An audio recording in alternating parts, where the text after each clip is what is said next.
Story 1: The Haunted House on Elm Street. On a cold, moonless Halloween night, an air of anticipation filled the small town of Willowville. Giggles and laughter drifted through the streets as children roamed in search of sugary treasures. But for one teenager named Sarah, this Halloween was different, marked by a dare that would lead her to the most dreaded place in the town, the haunted house on Elm Street. Sarah, a curious and adventurous girl of 15, had heard the terrifying stories whispered in hushed tones about the infamous house that stood at the end of Elm Street. It had been empty for decades, its windows shattered, its roof sagging, and its garden overgrown with twisted, thorny vines. The stories said it was cursed, that it held the spirits of the departed who refused to move on.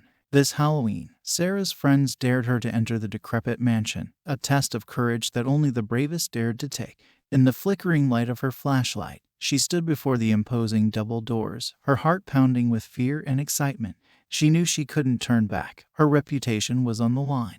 With a trembling hand, she pushed the creaking door open and stepped inside. The air was heavy with the scent of decay and dampness. Moonlight streamed through broken windows, casting eerie shadows that danced along the walls. Each step echoed with a haunting resonance as she ventured deeper into the abyss. Sarah's unease grew, but a sudden voice shattered the silence. "Welcome, brave soul," a raspy voice said from the darkness. Sarah's flashlight revealed an elderly man with a long, silver beard and piercing blue eyes. He was Mr. Johnson, the enigmatic owner of the haunted house. "Who are you?" Sarah stammered, her voice quivering. Mr. Johnson's thin lips curled into a smile, but it was a smile devoid of warmth.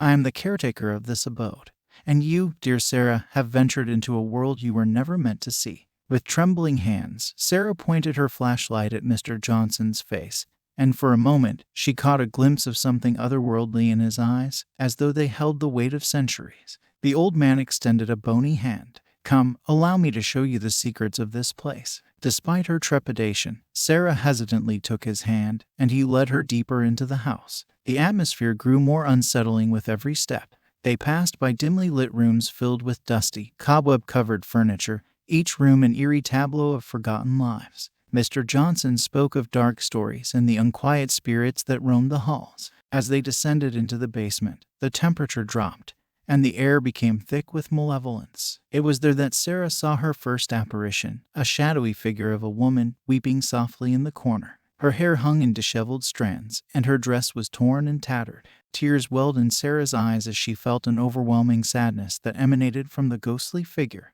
Mr. Johnson whispered, "This is Isabella, a lost soul who could not escape her own past. Her despair is forever etched into these walls." The further they ventured, the more restless spirits they encountered, each one bearing their own tales of sorrow, betrayal, and agony. Sarah couldn't help but feel the weight of their presence, their stories becoming etched into her memory. But the most chilling encounter awaited her in the attic. As they climbed the creaking stairs, a ghastly figure with hollow eyes and a twisted smile appeared. It was the vengeful spirit of a man who had met a gruesome end.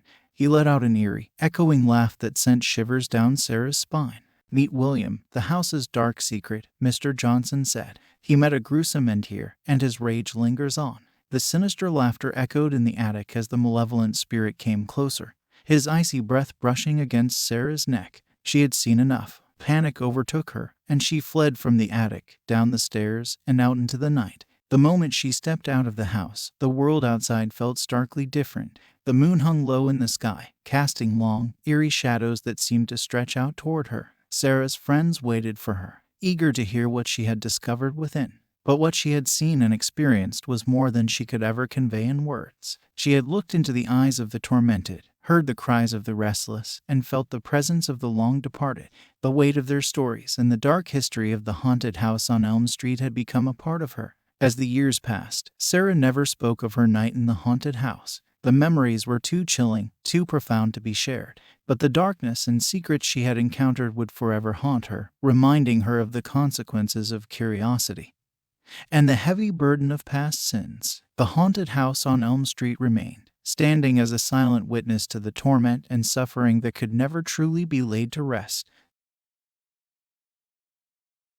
Story 2: The Pumpkin Patch. The chill of late October hung in the air as a nearly full moon cast an eerie glow over the small, rural town of Hollowbrook. Shadows stretched long across the quiet streets, and a whisper of dread swept through the townsfolk. Halloween night was approaching, and with it, the gruesome history of the sinister pumpkin patch that haunted the outskirts of town.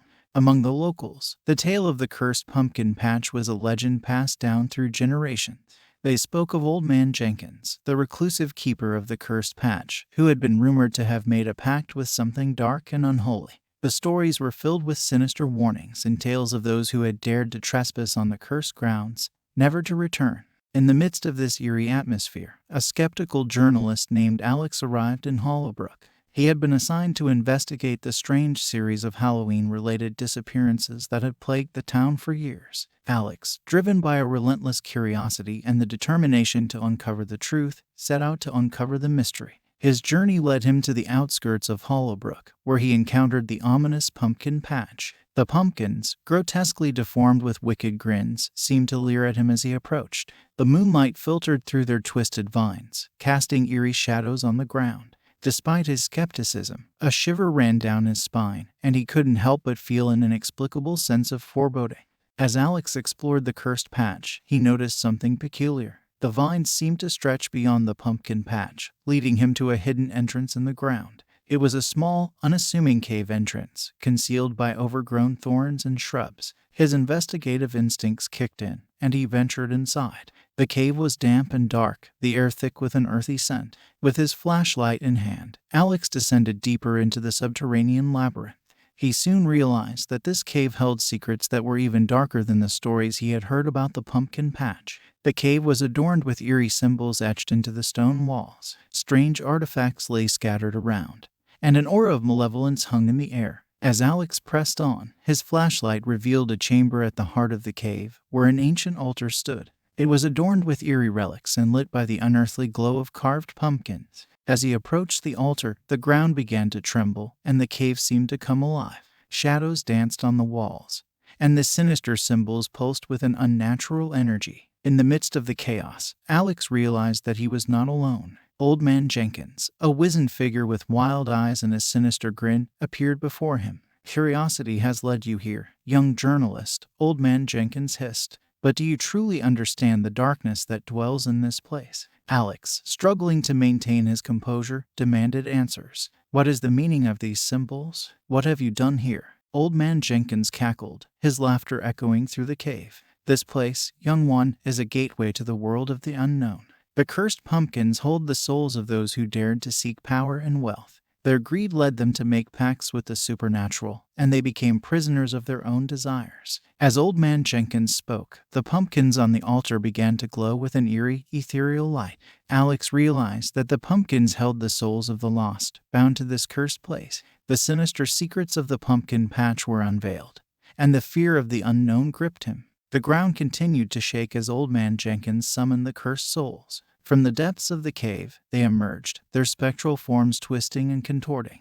Their eyes were hollow voids, and their wails filled the chamber. The cursed souls were trapped, their hunger for release palpable. Alex, filled with terror, knew he had to escape. He retraced his steps through the treacherous cave, pursued by the agonized cries of the tormented souls. As he reached the surface, the cave's entrance collapsed, sealing the malevolent spirits within. Outside, the moon hung heavy in the sky, casting an ominous glow on the cursed pumpkin patch. The sinister pumpkins seemed to leer even more wickedly, their grins eternally carved into their twisted faces. As the night of Halloween descended upon Hollowbrook, Alex understood the true price of greed and the fear of the unknown. He had ventured into the cursed pumpkin patch and encountered the malevolent spirits of those who had been consumed by their desires. Their haunting wails would forever echo in his memory. In the years that followed, Alex's encounter with the pumpkin patch haunted him. He had uncovered a sinister truth about the price of greed and the depths of darkness that could lurk in the most unsuspecting places.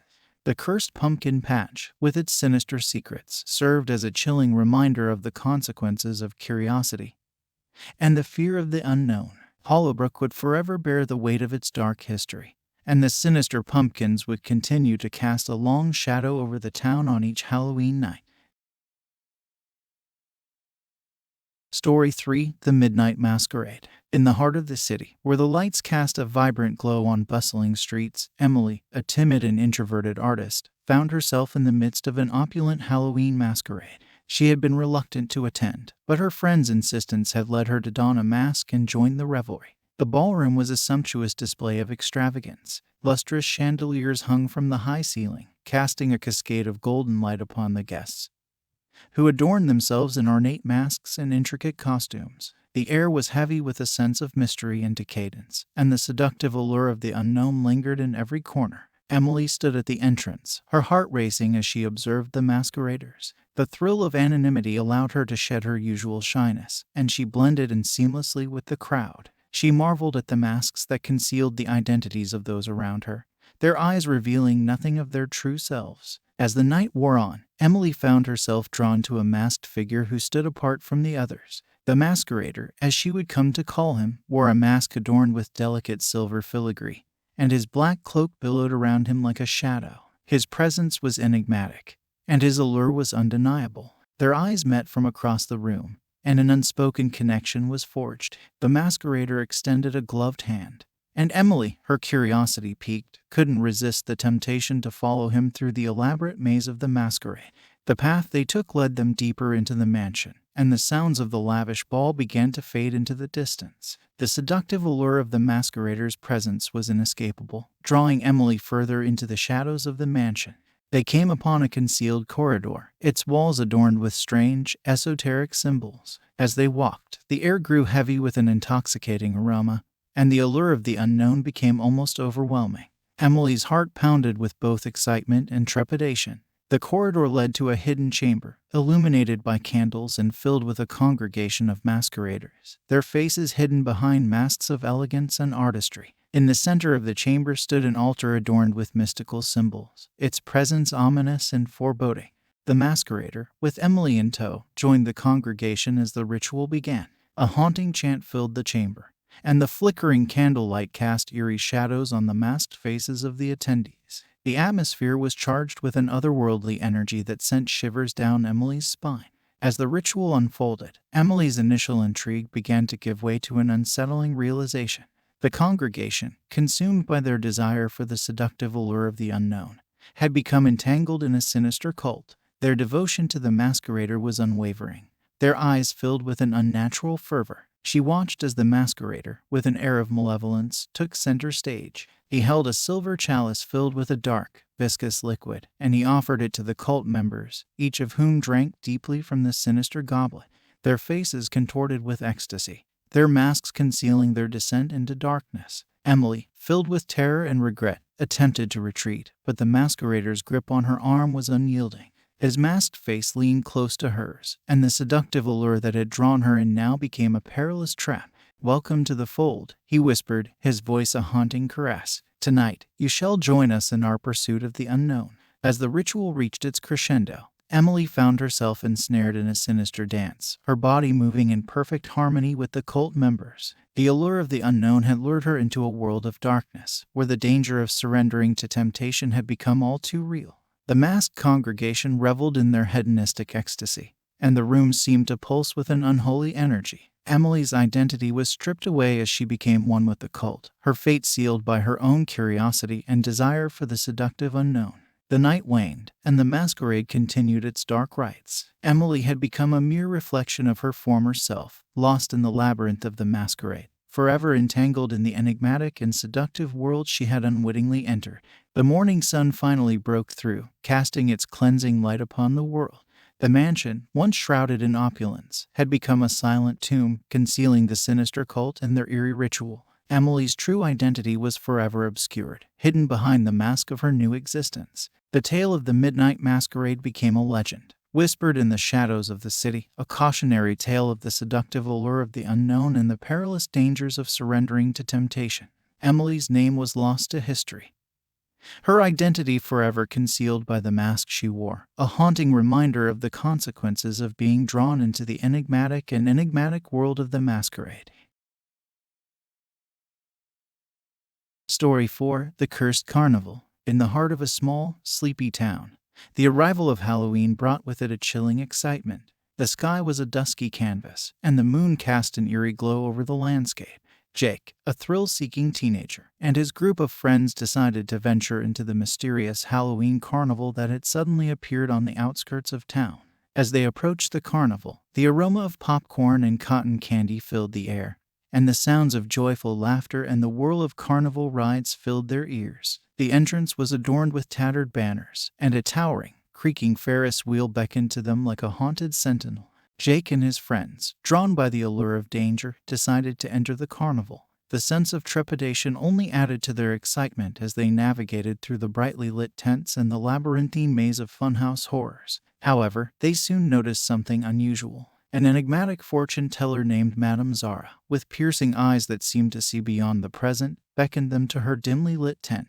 Her voice carried an eerie mystique as she revealed the dark history of the carnival. "Stay away," she whispered with a cryptic warning. "This place is cursed, and its attractions are far more sinister than they appear." But the allure of danger and the thrill of the unknown were too strong to resist. Jake and his friends brushed aside Madame Zara's warning and ventured deeper into the carnival. They decided to ride the cursed Ferris wheel, its rusted framework groaning as they ascended into the night sky. From their seats, they gazed upon the carnival's unsettling attractions, each one more bizarre and malevolent than the last. The roller coaster, with tracks that twisted and coiled like serpents, roared through the air, its riders screaming in terror. As they reached the highest point of the Ferris wheel, the moonlight revealed a shocking sight. The carnival grounds were not filled with living revelers, but with phantoms and malevolent spirits. The carnival's ghoulish inhabitants danced and frolicked, their hollow eyes filled with an insatiable hunger. The friends' exhilaration turned to terror as the Ferris wheel descended. They realized the sinister truth. They were now trapped in a carnival of the dead, where the attractions were controlled by malevolent spirits, and the boundaries between the living and the deceased had blurred. Their only hope was to confront the carnival's sinister ringmaster, a shadowy figure named Mr. Morpheus. As they descended from the Ferris wheel, they navigated the dark carnival with trepidation. The funhouse horrors that had once excited them now filled them with dread. The friends' journey led them to the center of the carnival, where they discovered Mr. Morpheus's tent. The entrance was adorned with a red velvet curtain, and the air was heavy with an oppressive malevolence. With bated breath, they entered the tent, and there he stood. Mr. Morpheus, a gaunt figure with a sinister smile, welcomed them with a nod. "You've come to the heart of our carnival, where the line between the living and the dead blurs, and where the allure of danger draws you ever closer to the edge." Their confrontation with Mr. Morpheus was inevitable. The ringmaster explained the carnival's dark history and how it had been cursed by a vengeful spirit, forever trapping the souls of those who dared to enter its grounds. He offered Jake and his friends a choice: to join the carnival as its newest performers or to become permanent residents of the cursed grounds. The allure of danger had led them to this fateful moment.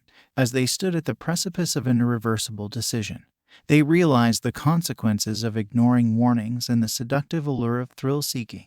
The carnival's malevolent attractions had ensnared them in a world where danger was ever present, and escape seemed impossible. In a final act of defiance, Jake and his friends chose to face the malevolent spirits head-on. They confronted Mr. Morpheus and the carnival's sinister inhabitants in a showdown that would determine their fate. A whirlwind of chaos ensued as the carnival's attractions sprang to life. The roller coaster snaked through the air, and the Ferris wheel spun madly. Jake and his friends, driven by desperation and courage, fought against the malevolent spirits that sought to claim their souls. Amid the chaos, they discovered that the carnival's curse could be broken with an act of selflessness and sacrifice. Together, they worked to free the trapped spirits and to confront the vengeful spirit that had cursed the carnival. With a final, harrowing confrontation, they managed to appease the vengeful spirit, breaking the carnival's curse and releasing the souls of the trapped inhabitants. The carnival, once sinister and malevolent, began to crumble and fade, its malevolent allure dissipating into the night.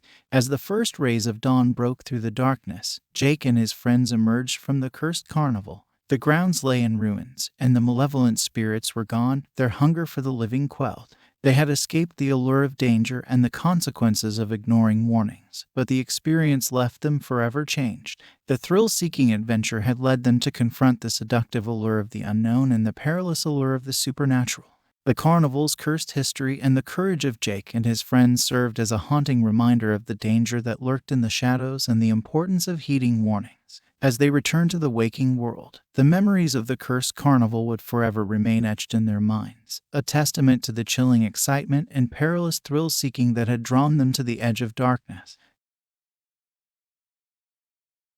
Story 5: The Wandering Ghostly Parade. In a quaint town nestled between rolling hills, where the amber leaves of autumn whispered of approaching winter, lived a young girl named Lily. She was unlike the other children in the town, for Lily possessed a rare gift. She could see and communicate with ghosts. Halloween night had come to the town, and as the moon hung low in the sky, the air was filled with an eerie, anticipatory silence. It was a night when the veil between the living and the dead grew thin, and the spirits, lost to time, walked the earth once more. Lily, with her raven-black hair and eyes that held the ancient wisdom of her gift, was drawn to the supernatural energy that surrounded Halloween. As the town's festivities began, she found herself wandering away from the warm glow of her home. She soon came upon a spectral procession of ghosts, an ethereal parade, whose feet barely touched the ground. The apparitions were draped in tattered, time-worn garments, their faces gentle and sad. The ghostly parade moved in somber harmony through the darkened streets, with a mixture of fear and fascination. Lily joined the procession, feeling as though she had been chosen to bear witness to the ghostly spectacle. The spirits, sensing her unique connection to the other side, welcomed her into their quiet world. As they moved through the town, Lily communicated with the spirits. She heard their stories, their regrets, and their unfulfilled desires. Many had lived in the town centuries ago, their presence lost to time. They yearned for the living to remember their stories and release them from their spectral existence. Among the spirits, Lily came upon a spectral couple, a young man and woman, their hands intertwined as they danced through the night. Their love story had been tragically cut short by a feud between their families, and their spirits were bound to the town, unable to find peace. Lily's heart ached as she learned about their unfulfilled love and their longing to be reunited in death. She knew that she held the key to helping them find the closure they sought. As the night deepened and the spectral parade continued its melancholic journey, Lily's determination grew. She realized that the beauty of the supernatural world was entwined with the weight of unfinished business, and she was compelled to help the spirits find their peace. With the guidance of the spectral couple, Lily learned of a hidden chamber beneath the town's ancient church. It was said that within this chamber lay a forgotten artifact that could break the curse binding the spirits to the town. Lily, undeterred by the eerie aura of the chamber, ventured beneath the church. In the dim light, she discovered a small, ornate box adorned with intricate carvings and glowing with an otherworldly radiance. As she opened the box, a gentle wind swept through the chamber, and the spectral couple appeared before her. The lovers looked into each other's eyes, tears of joy streaming down their ethereal cheeks. With a final, heartfelt farewell, they dissolved into the air, their spirits released from the town's curse. The ghostly parade, now incomplete, moved on to the next realm, their faces filled with gratitude for the girl who had set them free. Lily, as the dawn's light broke through the darkness, emerged from the chamber beneath the church. The town's Halloween festivities had ended, and the world was now quiet and still. She had unraveled the centuries-old curse, and the beauty in the supernatural world had been revealed to her. The weight of unfinished business had been lifted from the spirits who had once haunted the town, and their stories had been heard. Lily returned to her home, her heart filled with a profound sense of wonder and melancholy. She knew that Halloween night was a time when the living and the dead could briefly intertwine, and she felt privileged to have witnessed the spectral parade. The tale of Lily and the ghostly parade became a legend in the town, a testament to the beauty that could be found in the supernatural and the importance of helping those who lingered in the realm of the unseen. Halloween night, once a time of fear and darkness, became a night when the living and the dead could find solace in each other's company, and the stories of the spectral parade were passed down through the generations, a haunting reminder of the mysteries that could be found in the most unexpected places. Story 6. The Unearthly Trick-or-Treaters. Halloween night had fallen upon the peaceful neighborhood, painting it in a warm tapestry of oranges, reds, and the soft glow of jack-o'-lanterns. Jack, a kind-hearted man with a deep love for the spirit of Halloween, prepared his home to welcome the eager trick-or-treaters who would soon come knocking on his door. With a smile, he placed bowls of candy by the front door, ready to share the sweet treasures of the night with the young children who roamed the streets in costume. But Jack's night would soon take a chilling turn that would test his heart and resolve. As the moon hung low in the Inkai sky, the first group of trick-or-treaters arrived at Jack's door. He greeted them with a warm happy Halloween, and watched as their eyes filled with delight upon receiving candy from his generous hand. But the second group of children who appeared were different, otherworldly in a way that made Jack's heart skip a beat. The unearthly trick-or-treaters, as he would come to know them, were ghostly children with hollow eyes and ashen skin. They wore tattered, time-worn costumes, and their laughter carried an eerie, echoing quality. When Jack offered them candy, their hands passed right through the treats as if they were made of smoke. Confusion and unease filled him as he realized that these were no ordinary trick-or-treaters. There was something otherworldly about them, and he feared that his night of Halloween joy had taken an unsettling turn. With their spectral presence, they seemed to carry a dark secret. The unearthly trick-or-treaters invited Jack to a chilling game of hide-and-seek. Their ghostly voices whispered in his ear, beckoning him to join in their spectral fun. Jack hesitated, but, unable to resist the eerie pull, agreed to play the game. The rules were simple. Jack would be the seeker, and the unearthly trick-or-treaters would hide. Their laughter echoed through the night as they vanished into the darkness of the neighborhood.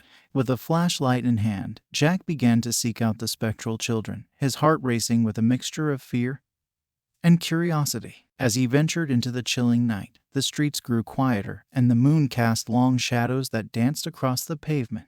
Jack's flashlight revealed the ghostly children hiding in the shadows. But as he reached out to touch them, they faded away like mist. The game continued, and the spectral children led Jack on a maddening chase, their ethereal laughter filling his ears. It was as if they were leading him further into a web of darkness, where the boundaries between the living and the dead blurred. With a sinking feeling, Jack realized that he had fallen into the clutches of the unearthly trick-or-treaters, and he began to understand the horrifying truth. These were the lost souls of children who had met tragic fates on Halloween nights long past, unable to find peace and forever bound to this world. The spectral children, now revealing their true nature, spoke to him in mournful voices. They recounted their tales of woe and darkness, the accidents and misfortunes that had befallen them on Halloween nights. They spoke of the pain of being forgotten, of their desperate desire to be remembered and to find a way to cross over to the afterlife. With mounting fear and sympathy, Jack understood that the unearthly trick-or-treaters sought more than just a simple game. They were in search of the one thing that could set them free, the memory of their existence, a remembrance by the living. As he ventured further into the web of darkness, Jack discovered a hidden gravestone in a forgotten corner of the neighborhood.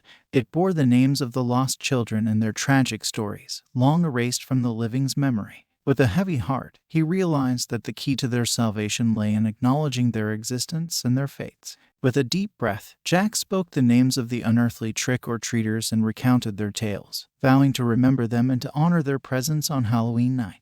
The spectral children, their ghostly faces filled with gratitude, began to fade away, their laughter turning into whispers of gratitude. With the unearthly trick-or-treaters gone, Jack returned to his home, his heart heavy with the weight of the experience. The night had tested his courage and his belief in the spirit of Halloween.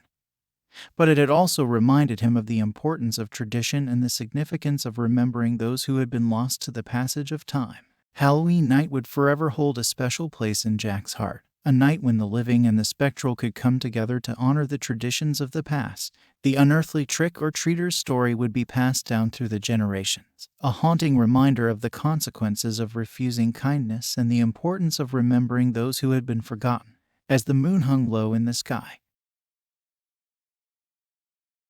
Story 7: The Haunted Costume Shop. On the darkest, chilliest Halloween night, when the moon was veiled by thick clouds, Amy, an aspiring actress with dreams of the big stage, found herself wandering the quiet streets of the town. Her curiosity led her to an old costume shop that appeared out of nowhere, its door creaking open as if beckoning her inside. The Haunted Costume Shop, as its faded sign declared, was a place of wonder and mystery, known only to those who dared venture into its shadowy depths. The enigmatic owner, Mr. Holloway, greeted Amy with a sinister smile, his eyes gleaming with a hidden malevolence. With an eerie charm, Mr. Holloway guided Amy through the dimly lit aisles, each one lined with rows of costumes from eras long forgotten. The air was heavy with the musty scent of age and secrets, and the walls seemed to press closer, creating a suffocating sense of claustrophobia. Amy's eyes darted from costume to costume, each one more unusual and captivating than the last. As she touched the fabric of a vintage dress, she was consumed by an irresistible urge to try it on. Mr. Holloway, with a sly smile, led her to a changing room tucked away in a remote corner of the shop. In the cramped changing room, Amy donned the vintage dress and felt an immediate transformation. The room around her faded away, replaced by a stage and an adoring audience. She was no longer herself but a glamorous actress in the spotlight, captivating the hearts of all who watched. As she basked in her newfound identity, the cheers of the audience and the brilliance of the stage were intoxicating. But when she tried to remove the dress, it clung to her body like a second skin, refusing to let go. Panic set in as Amy realized that she was trapped in the persona of the actress, her own identity slipping away. Desperation led her to tear at the dress, and with a jolt, she was freed. Gasping for breath and drenched in sweat, she stood in the dimly lit changing room, her heart pounding. The vintage dress lay crumpled on the floor, its allure gone. Amy, shaken but determined to leave the shop, pushed open the changing room door. To her astonishment, she was met with a new costume hanging before her, a cloak adorned with the symbols of a sorcerer. The cloak's intricate design beckoned to her, and with a sense of dread, she found herself draping it over her shoulders. Once more, Amy's surroundings transformed, and she became a powerful sorcerer wielding magic beyond imagination. The walls of the costume shop melted away, replaced by a realm of mystical spells and enchantments. Her hands moved effortlessly through the air, conjuring illusions and casting spells. But as the minutes passed, the enchantment of the sorcerer's cloak began to take hold. Amy's identity dissolved, and her own powers became a curse. She was no longer herself, but a puppet of magic, her every action dictated by forces beyond her control. Frantic, she tore the sorcerer's cloak from her body, her own identity returning with a rush of relief. The shop was back before her, its eerie presence a stark reminder of the danger that lurked in the cursed costumes. With trembling hands, she confronted Mr. Holloway, her voice trembling as she demanded an explanation. He revealed the truth of the shop. Its costumes were imbued with the spirits of those who had worn them in the past, and anyone who tried them on risked losing their identity and becoming the characters they portrayed. As Amy turned to leave, she realized that the exit was blocked, the door sealed shut. The haunted costume shop was no ordinary store, and Mr. Holloway was no ordinary shopkeeper. He offered her a sinister ultimatum: try on one final costume, or remain trapped in the shop forever. With dread in her heart, Amy selected a mask, a delicate porcelain face with a serene smile. She placed it upon her own, and in an instant, she was transformed into a masked dancer at a lavish ball. The music played, and she twirled and pirouetted with grace, her every movement dictated by the mask. The mask clung to her face, her own identity fading into obscurity. She was trapped in the persona of the masked dancer, her very essence slipping away like a wisp of smoke. As Amy spun in the ghostly ballroom, her spirit weakening, she caught a glimpse of Mr. Holloway, who had donned the sorcerer's cloak she had discarded.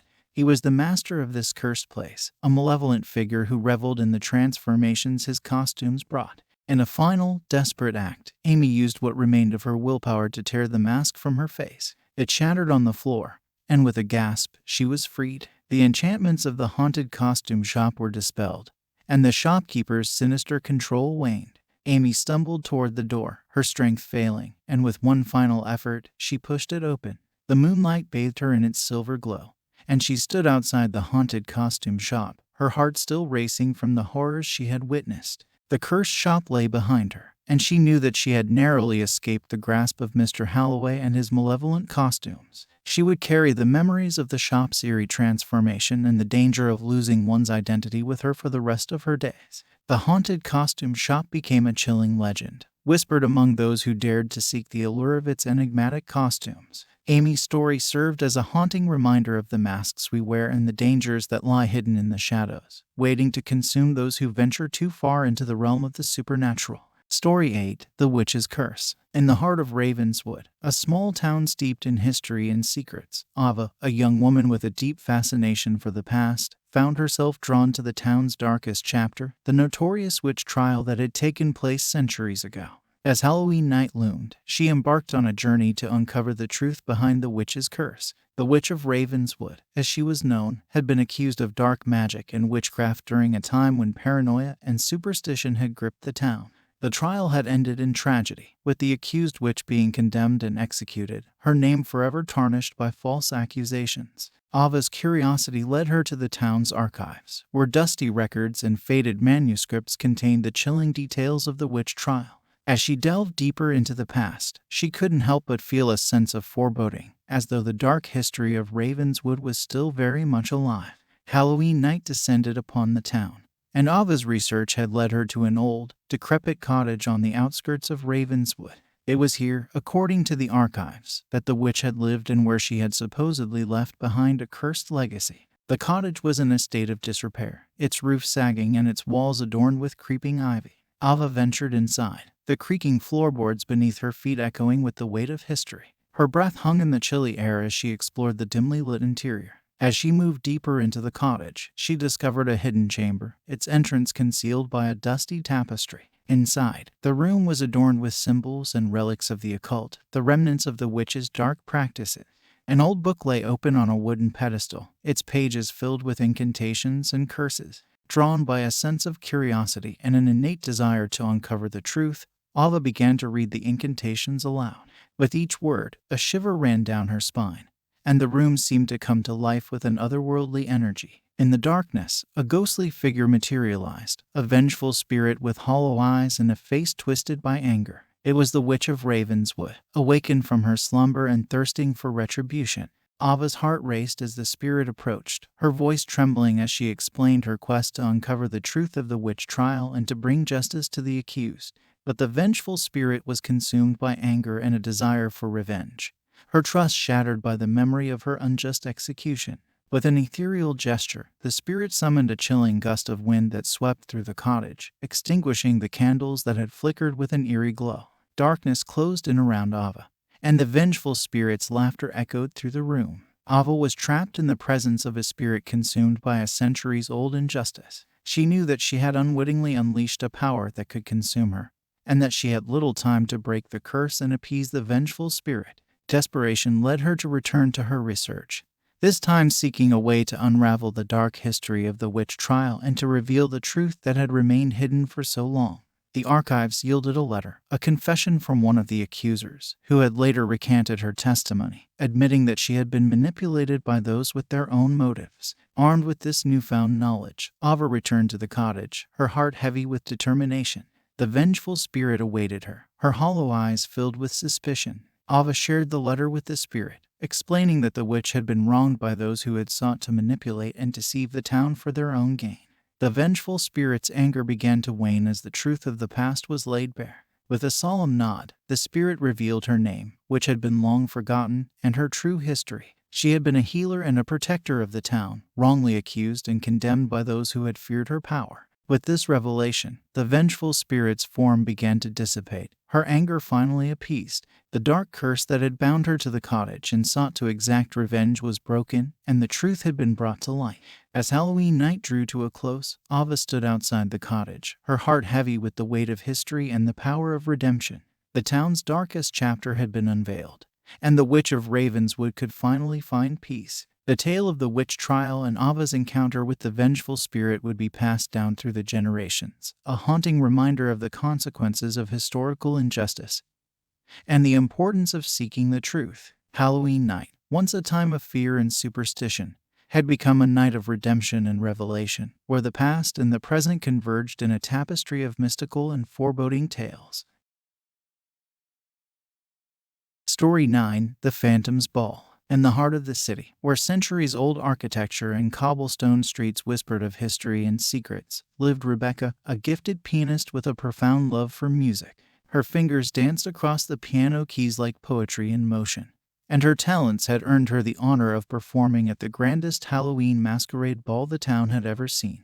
The ball was to take place at a magnificent, yet mysterious, mansion that had long stood as an emblem of beauty and enigma. Its sprawling gardens were adorned with statues that seemed to come to life in the moonlight, and the mansion itself, with its ornate balconies and arched windows, was a sight to behold. Rebecca was eager to play her music for the guests, her heart brimming with anticipation. She wore a gown of midnight blue, and a delicate mask concealed her face, a customary adornment for the masquerade.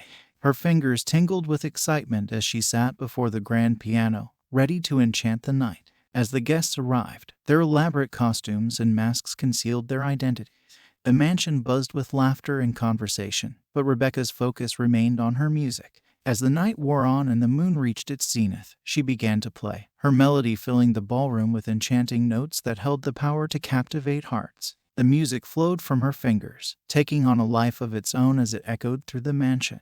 The guests twirled in the grand ballroom, their masks casting eerie shadows on the walls. But as Rebecca's performance reached its crescendo, her heart raced, for she felt a presence beyond the living. A masked figure, dressed in a tattered suit, materialized on the dance floor. The Phantom Dancer, as he would come to be known, moved with grace and elegance, his every step in perfect harmony with Rebecca's music.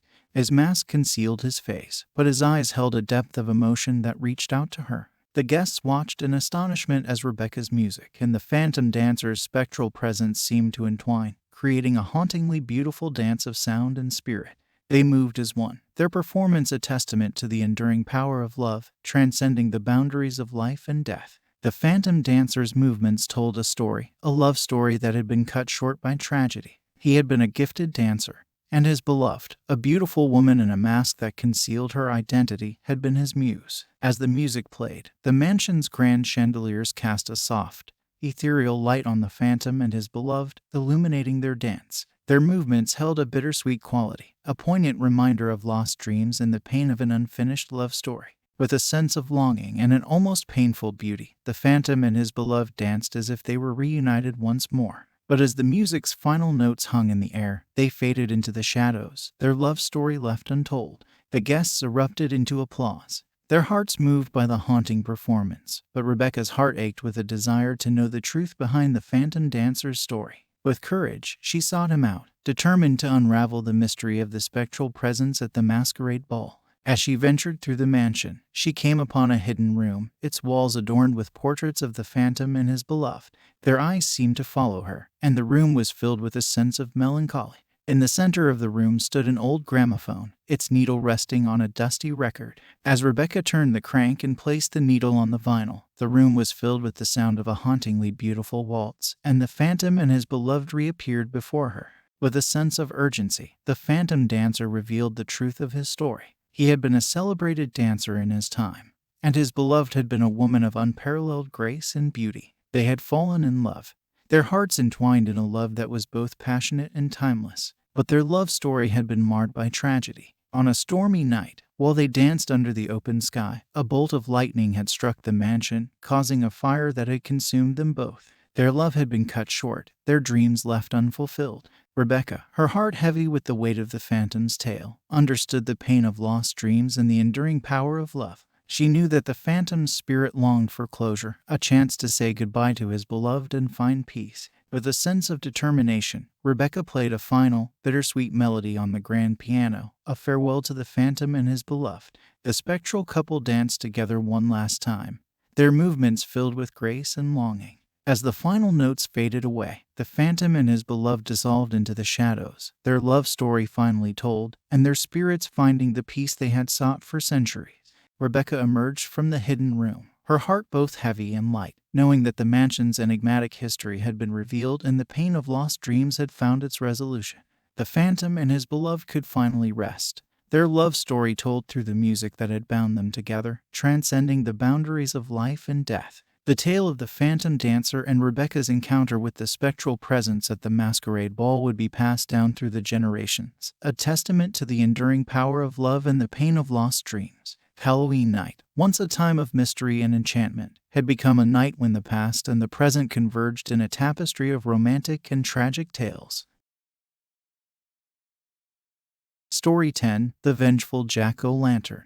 In the quiet town of Hollowsville, Halloween was a time when the air turned crisp and the trees rustled with the secrets of centuries-old curses. Among the legends that haunted the town, one tale was whispered with both fear and fascination: the legend of the vengeful Jack-o'-lantern. Ben, a skeptical teenager with a penchant for trouble, had heard the stories of the cursed pumpkin patch on the outskirts of town.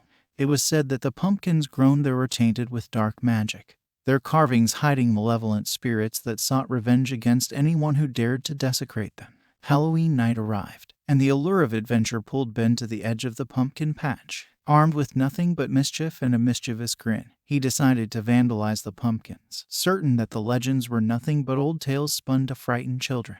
Under the pale moonlight, Ben's laughter echoed through the rows of pumpkins. He carved sinister faces into the pumpkins, relishing in the thrill of his reckless actions. But as the night grew darker, a sense of unease crept over him, and he couldn't help but feel that the pumpkins' hollow eyes watched his every move. Amidst the pumpkins stood a solitary jack-o'-lantern, its face carved with a malevolent sneer, a sinister grin that seemed to twist and contort in the flickering candlelight. This was the vengeful jack-o'-lantern, and Ben's curiosity led him to approach it. As he placed his hand on the jack-o'-lantern, a chilling breeze swept through the pumpkin patch. The pumpkin shuddered and shivered, its grin stretching into an eerie, wicked smile. A feeling of dread settled in Ben's heart as he realized he had awakened the vengeful spirit trapped within. The jack-o'-lantern burst into life, its lid flying off, and an otherworldly presence emerged, a ghostly figure with a twisted, pumpkin-like head. It was the vengeful jack-o'-lantern, its form translucent and its eyes burning with a malevolent fire. With a voice that seemed to echo from the depths of the earth, the vengeful jack-o'-lantern vowed vengeance against Ben for desecrating the pumpkin patch. Its words filled the night, and a sense of fear washed over the skeptical teenager. Ben turned to flee, but the jack-o'-lantern pursued him with a relentless, ghostly fervor. Its laughter filled the night, an eerie, maniacal sound that sent shivers down Ben's spine. He ran through the darkened streets of Hollisville, his heart pounding with terror, but the jack-o'-lantern was always close behind. As the hours passed and Halloween night continued, Ben's escape turned into a desperate chase. The jack-o'-lantern's powers seemed boundless, and it could appear and disappear at will, its presence haunting every corner of the town. Ben realized that the ancient curse had imbued the vengeful spirit with a relentless determination to seek revenge. With no place to hide, he sought refuge in the town's haunted cemetery, its shadowy gravestones providing a temporary sanctuary. But the vengeful spirit was unrelenting. It pursued him into the cemetery, its laughter echoing through the moonlit night. Ben's breath was ragged, and his legs ached from the relentless pursuit. He knew that he had unleashed a malevolent force that could not be appeased. As the jack-o'-lantern closed in, its ghostly hands reaching out to claim him, Ben's gaze fell upon a weathered, ancient tombstone.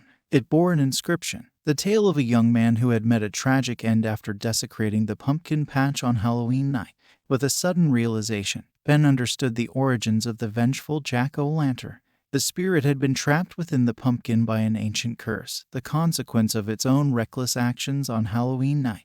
Desperation led him to recite the curse's incantation, a plea for mercy and forgiveness. The jack-o'-lantern's pursuit halted, its ghostly form wavering as the curse's words echoed through the cemetery. As the incantation reached its final verse, the jack-o'-lantern's malevolent presence began to dissipate, its fiery eyes losing their burning intensity. The curse had been broken, and the vengeful spirit was at last released from its pumpkin prison. The pumpkin's sinister grin faded, replaced by a look of solemn understanding, and with a final, silent nod, the vengeful jack-o'-lantern vanished into the night. Halloween night drew to a close, and Ben stood in the haunted cemetery, his heart still racing from the horrors he had witnessed. The vengeful jack-o'-lantern, a malevolent force that had sought revenge, had found its redemption, and Ben had learned the consequences of his own reckless actions. The tale of the cursed pumpkin patch and the vengeful jack-o'-lantern's pursuit would be passed down through the generations, a haunting reminder of the power of ancient curses and the price of recklessness on Halloween night.